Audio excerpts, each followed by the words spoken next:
Madame, Monsieur, bonjour, merci de nous rejoindre à la une de l'actualité. Réalisation de 5 nouvelles stations de dessalement d'eau de mer, réduction du prix du billet de voyage des pèlerins vers les lieux saints et l'ouverture d'agences bancaires à l'étranger. Ce sont là les principales instructions du président de la République, Abdelmajid Tebboune, hier en Conseil des ministres qu'il a présidé.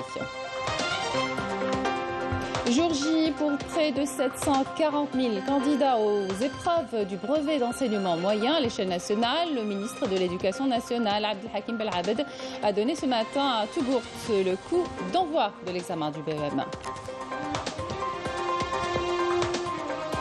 Après plus d'une année de la signature du deal de la honte avec l'entité sioniste, les manifestants marocains ne décolèrent pas, confrontés à cette politique de fait accompli imposée par le régime du Marzen, qui ne lésine pas sur les moyens coercitifs pour museler toutes les voix discordantes, notamment les populations du Rif. Certains croupissent toujours dans les geôles du Marzen, dont le sort reste toujours inconnu à ce jour.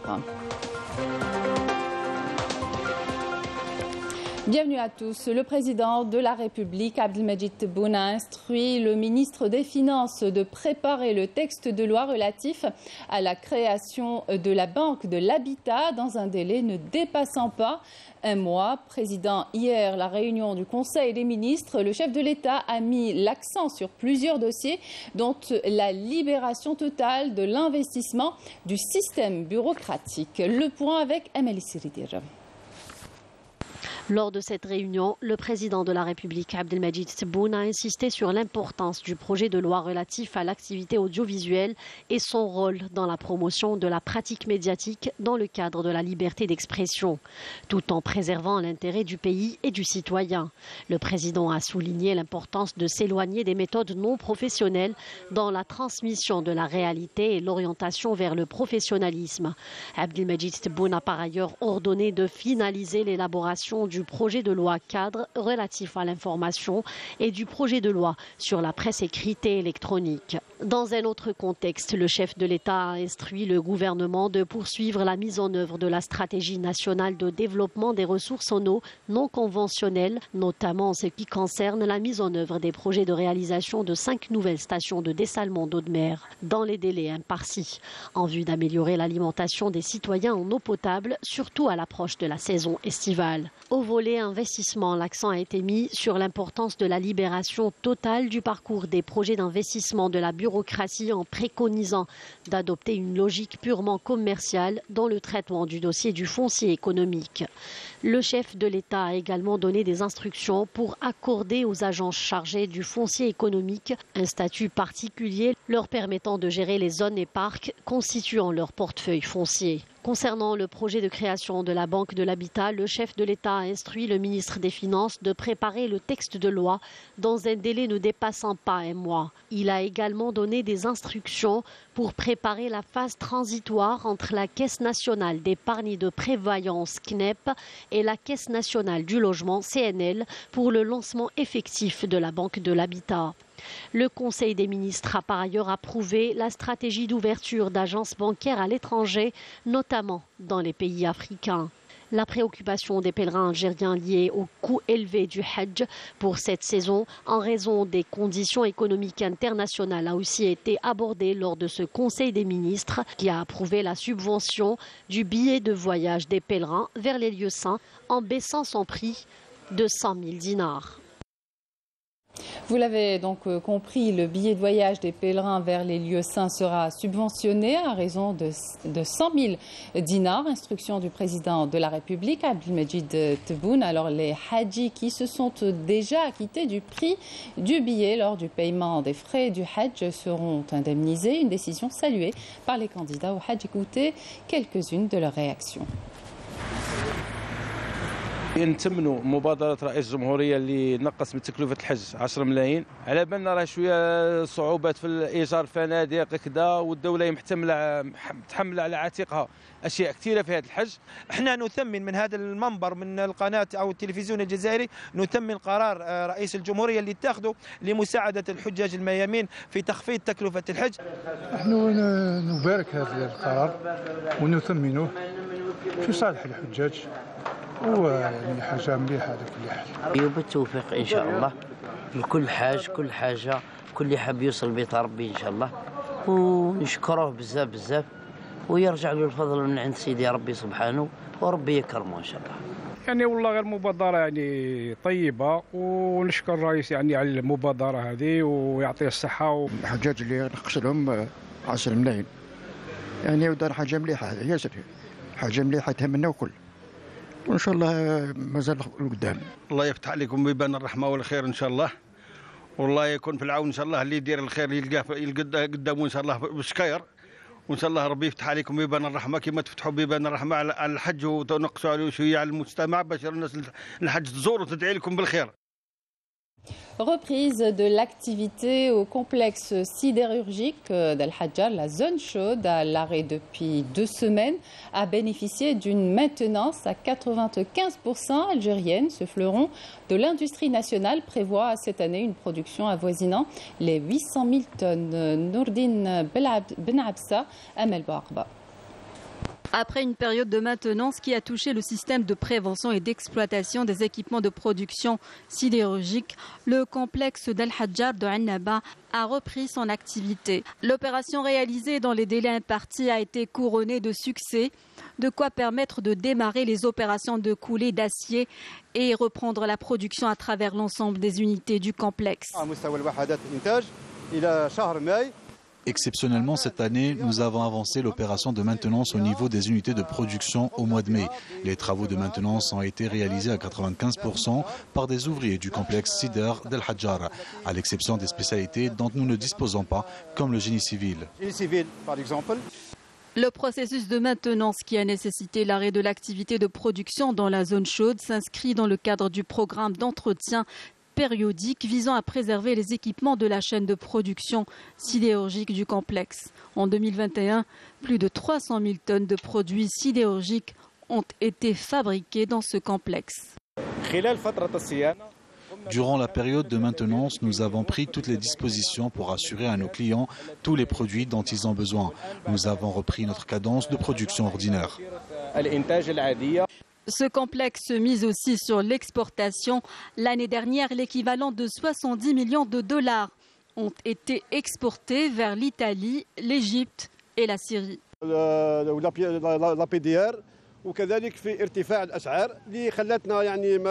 La pénurie de la matière première et la hausse des prix nous a empêchés d'atteindre notre objectif au premier trimestre. Nous ambitionnons de produire d'ici le prochain trimestre 25 000 tonnes supplémentaires, soit l'équivalent de 22 millions de dollars.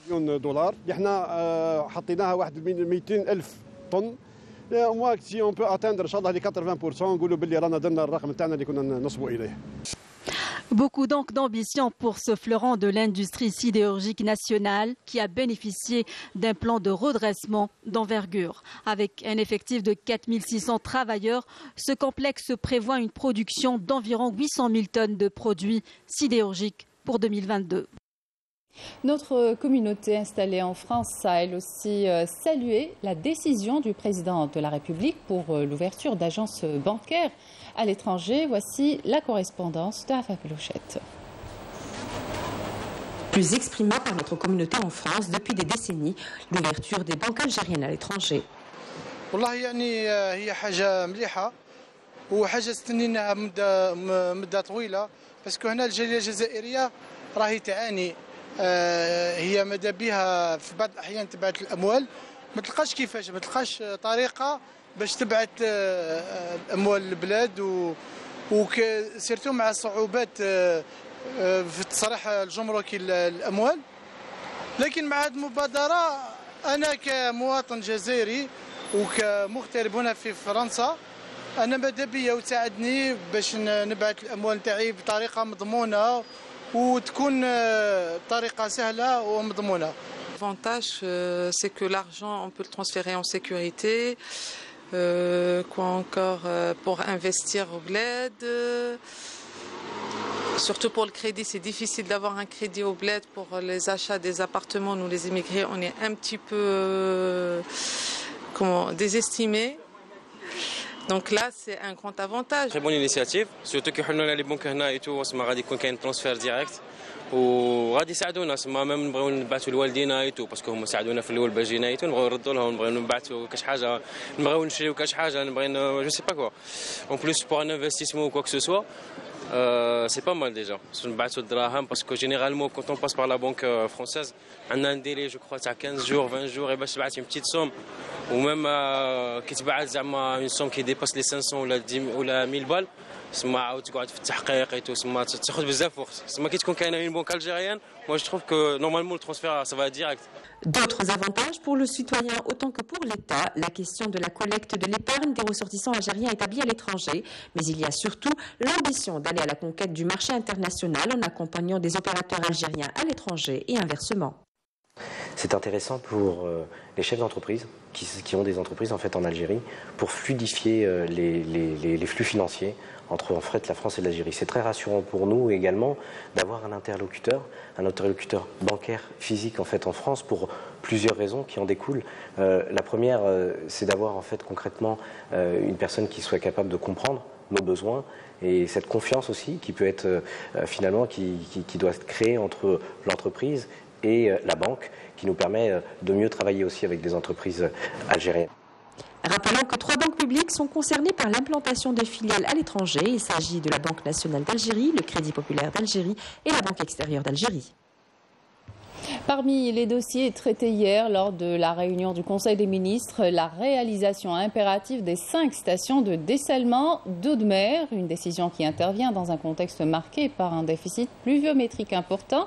L'Algérie compte aujourd'hui 21 stations réparties à travers le territoire national. Objectif, atténuer l'impact sur la crise de l'alimentation en eau potable des populations des wilayas côtières et certaines de l'intérieur du pays. Hasna Zoubiri.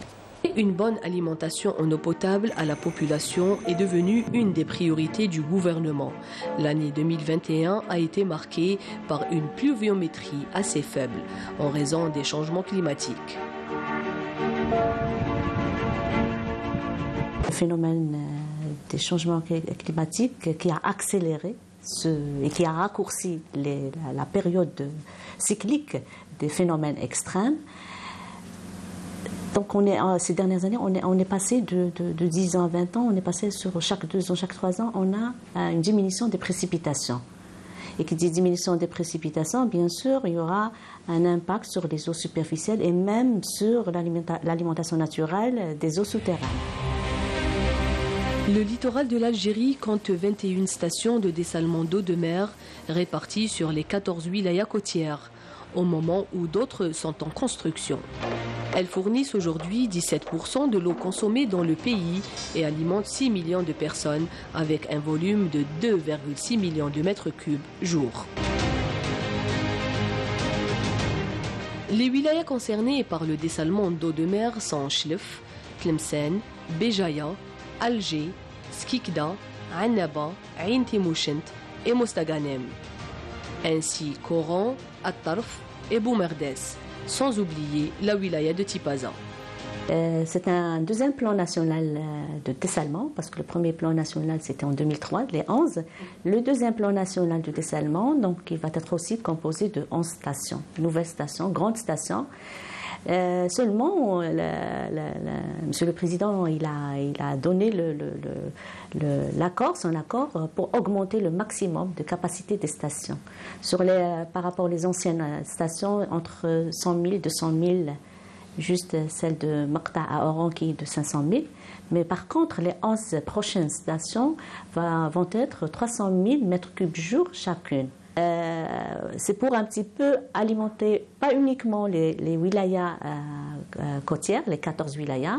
On va aller sur un linéaire en profondeur à l'intérieur du pays à 150 km. Donc d'autres wilayas de l'intérieur vont être alimentés, sécurisés et renforcés par le dessalement de l'eau de mer. La capitale sera dotée très prochainement de 2 nouvelles stations de dessalement de l'eau de mer, à savoir Al Marsa et Borj El Kifen. Le but est de mieux répondre aux besoins de la population, notamment à l'approche de la saison estivale. C'est le jour J pour près de 740 000 candidats aux épreuves du brevet d'enseignement moyen à l'échelle nationale. Le ministre de l'Éducation nationale, Abdelhakim Belabed, a donné ce matin à Tougourt le coup d'envoi de l'examen du BEM à partir du CEM Tamarni. Mohamed, il était accompagné du conseiller du président de la République chargé de l'éducation et de l'enseignement supérieur. Les épreuves se dérouleront durant 3 jours dans 9 matières en plus de la langue amazigh pour les élèves concernés.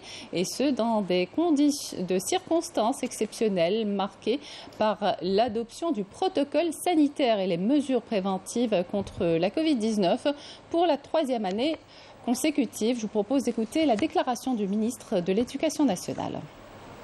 جيد باش ان شاء الله يديروا الامتحان الشهاده المتوسط وينجحوا وينتقلوا الثانوي ان شاء الله الى المستوى الجامعي وان شاء الله يخرجوا كفاءات ويخرجوا ان شاء الله بهذا المستوى اللي يتمناه السيد رئيس الجمهوريه لكل جزائري من الجزائر. سعداء كثير بهذا التنظيم الظروف المحكمه تاع تنظيم هذا الامتحان. نشكر السلطات في ولاية توغورت وعلى رأسه السيد الوالي وكل الانتخابات وأولياء التلاميذ إن على المستوى الوطني أو المحلي على كل مجهود. نشكر كذلك كل الشركاء. Notre journaliste Rina Lerari s'est rendue ce matin au lycée Omar Ibn al-Khattab au Sacré-Cœur dans la capitale pour prendre la température. Au programme, les épreuves d'arabe et de physique. Reportage. Nous sommes devant le lycée Omar Ibn al-Khattab à Alger Centre. Plusieurs candidats sont accompagnés de leurs parents, venus les soutenir en cette première journée d'épreuve du brevet d'enseignement moyen. Au menu de la matinée, les épreuves de la langue arabe et des sciences physiques. Eh ben, j'ai révisé comme moi, comme tous les autres. Inch'Allah, dans le cas, Inch'Allah, on va tous réussir. Mine de rien, c'est un brevet, donc on est tous stressés, puis on gère comme on peut. Nous nous sommes préparés tout au long de l'année, surtout les derniers jours. J'espère qu'on va réussir. Je n'ai pas le trac car j'ai bien révisé. Il suffit de se concentrer et bien s'organiser quand on répond. Bonne chance à tous.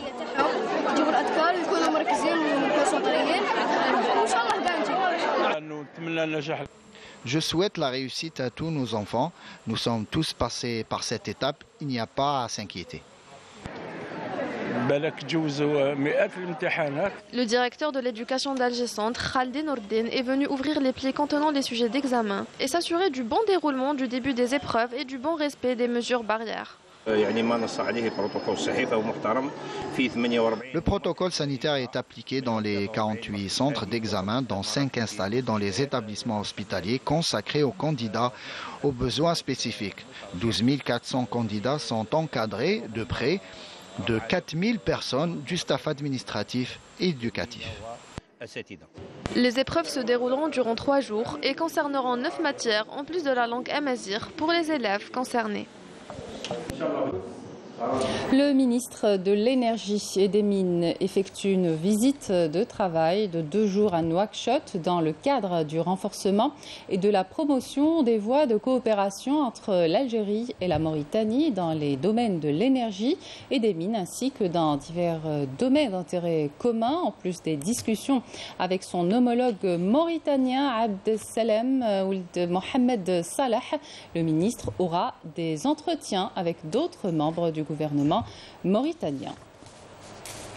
Des unités de l'armée populaire de libération sahraoui ont mené hier de nouvelles attaques contre les retranchements des forces d'occupation marocaines dans les régions d'El Eria, Akkad, Arkan et Tnouched et le siège du 65e commandement de l'occupant marocain dans la région de l'Akkad dans le secteur de Mahbas. Au Maroc, la région du Rif vit au rythme de l'injustice sociale, de la grande précarité, de la répression, un quotidien insoutenable qui suscite la grogne populaire. Les Rifins investissent la rue pour crier leur désarroi et leur refus du dictat du Makhzen, dont la répression se fait de plus en plus violente. Raouf Hamouch. Comme les autres Marocains, les Rifins continuent de battre le pavé pour dénoncer une situation sociale devenue invivable.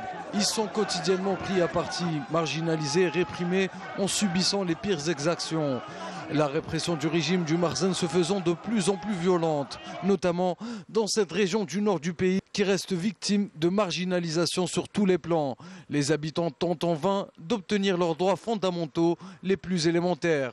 يا الاخوان ما تستناوش لا الحسن 3 لا الحسن 4 لا محمد 7 لا محمد 8 هنا تحبس هنايا تحبس داك الشعب غادي يدير التاريخ غادي يدير التاريخ راه قلنا الا ما دارهاش البارح غادي يدير اليوم ما دارش اليوم يدير غدا راه جايه لك فرعون السادس ماشي غير ليك انت صافي الصحه راك في لا فينال راك كتكمل دروك كلشي غادي يجمعوا معاكم ويتواو شوف واش غادي يسلكوك دوك 12 قصر شوف هاد القصوره اللي عندك في اوروبا ودوك الفلوس ديال بيغاسوسات واش يسلكوك ما عندهم ما يسلكوك الصراحه عاشت الجمهوريه تحياتي الاخوان عاشت الجمهوريه واش تنديروا بالملكيه الملكيه فاسده.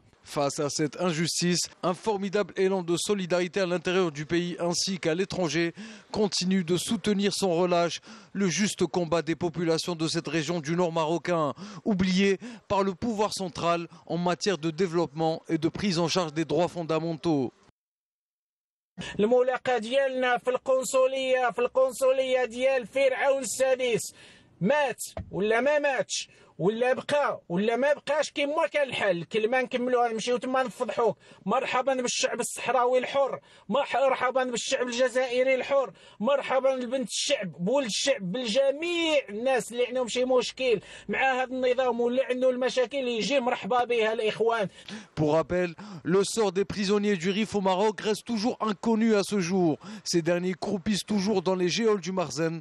Ils sont condamnés à subir des abus divers, la torture, privation de soins médicaux et du droit de visite familiale. De basses manœuvres politiques malsaines et vicieuses destinées à briser la volonté de tout un peuple. Et la collaboration entre le régime du Marzen et l'entité sioniste est en train de se développer pour toucher d'autres secteurs malgré le rejet par le peuple marocain du processus de normalisation des relations diplomatiques. Le Royaume vient de faire appel à l'entité sioniste pour la protection des données personnelles de ces sujets, une affaire d'espionnage qui prend de l'ampleur, menaçant des millions de gens aussi bien marocains qu'à travers le monde. Amel Borda. Après l'affaire Pegasus qui avait défrayé la chronique, le régime du Marzen est à nouveau au cœur d'un scandale d'espionnage de grande ampleur qui menace de nombreux pays. Le monarque contesté vient en effet de faire appel à l'entité sioniste pour la protection des données personnelles de ces sujets. D'après des médias marocains, une délégation marocaine de la Commission nationale de contrôle de la protection des données personnelles a pris part les 1er et 2 juin dernier à la 69e réunion du groupe de Berlin, à savoir le groupe de travail international sur la protection des données dans les technologies, initié par un organisme sioniste. Cette rencontre avait été précédée par une réunion tenue par visioconférence entre les deux parties qui ont abordé les actions à même de développer la coopération dans le cadre du processus de normalisation. Le Marzen et l'entité sioniste consolident ainsi la coopération en matière d'espionnage avec un échange de données et surtout une collaboration pour la mise sous écoute, le hacking de données personnelles et le piratage de sites institutionnels. Mais ce qui s'apparente à une simple formation aux méthodes de protection d'un fichier national d'état civil, de sites touristiques ou de la sécurisation de simples renseignements cache en effet les véritables intentions du Marzen et de son allié sioniste. Car ce n'est pas tant le souci de protéger l'intégrité de la vie privée et les données des Marocains qui inquiètent le Marzen. Son objectif est de constituer une banque de données concernant tout ce qui menacerait la royauté et les opposants qui contestent le choix politique du royaume et sa politique expansionniste au Sahara occidental et étouffer ainsi toutes les voix discordantes. Cette nouvelle coopération en matière d'espionnage se veut aussi du pain béni pour l'entité sioniste puisqu'il s'agit de constituer un fichier des résistants palestiniens. Selon les observateurs, il s'agit là de la deuxième phase d'espionnage via le logiciel espion Pegasus, une cybersurveillance dont les conséquences sont dramatiques pour de nombreux pays, menaçant la paix et la stabilité dans la région. Une véritable chape de plomb qui s'abat sur le peuple marocain qui continue d'exprimer son rejet total de la trahison de la cause palestinienne, dénonçant l'ouverture de bureaux d'un médiationniste et d'une antenne du Mossad sur le sol marocain. Toujours au Maroc, les manifestants ne décolèrent pas, conscients des lourdes répercussions de l'accord de la honte sur la sécurité de leur pays ainsi que la stabilité de tout le Maghreb. Les Marocains qui battent le pavé quotidiennement pour dénoncer la normalisation avec l'entité sioniste sont confrontés à une répression sans pareil. Yasmine Saudi. Après plus d'une année de la signature du deal de la honte avec l'entité sioniste, les manifestants ne décolèrent pas. Confrontés à cette politique de fait accompli imposée par le régime du Makhzen qui ne lésine pas sur les moyens coercitifs pour museler toutes les voix discordantes, des associations et des opposants ne cessent de crier leur désarroi face à cette politique honteuse qui fait subir le martyre aux Marocains.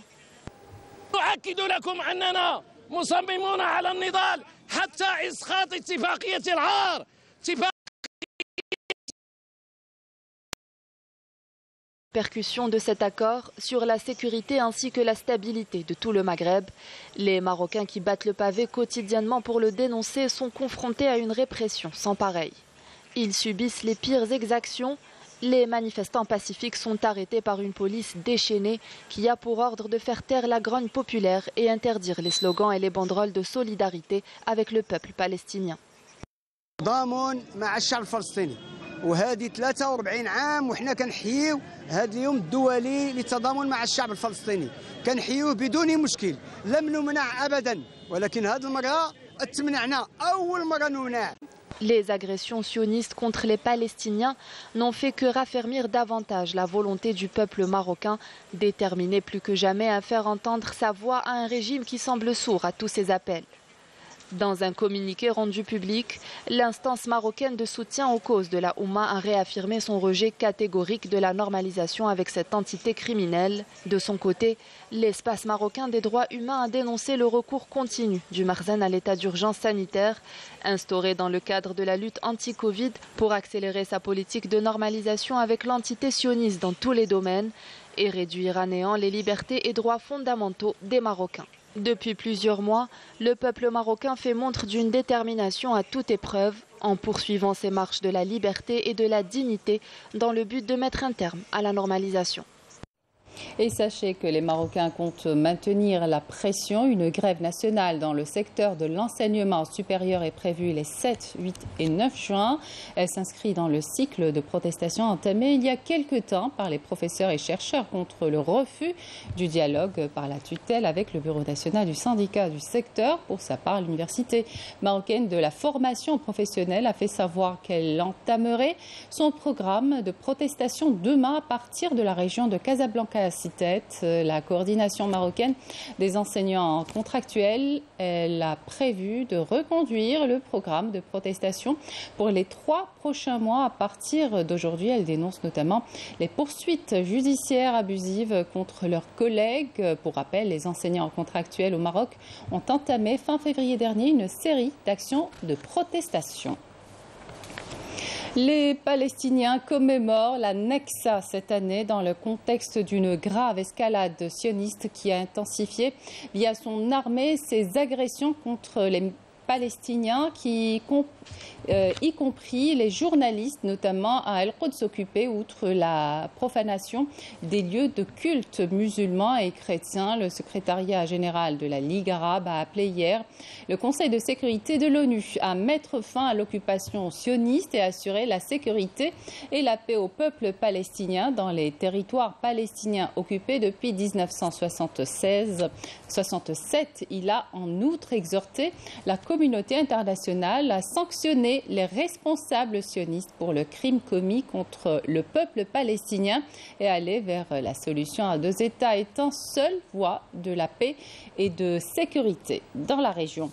Voilà, c'était la dernière information de cette édition. Merci de votre attention. Tout de suite, les prévisions météo avec Feriel Chir. Excellente suite de programme sur Canal Algérie.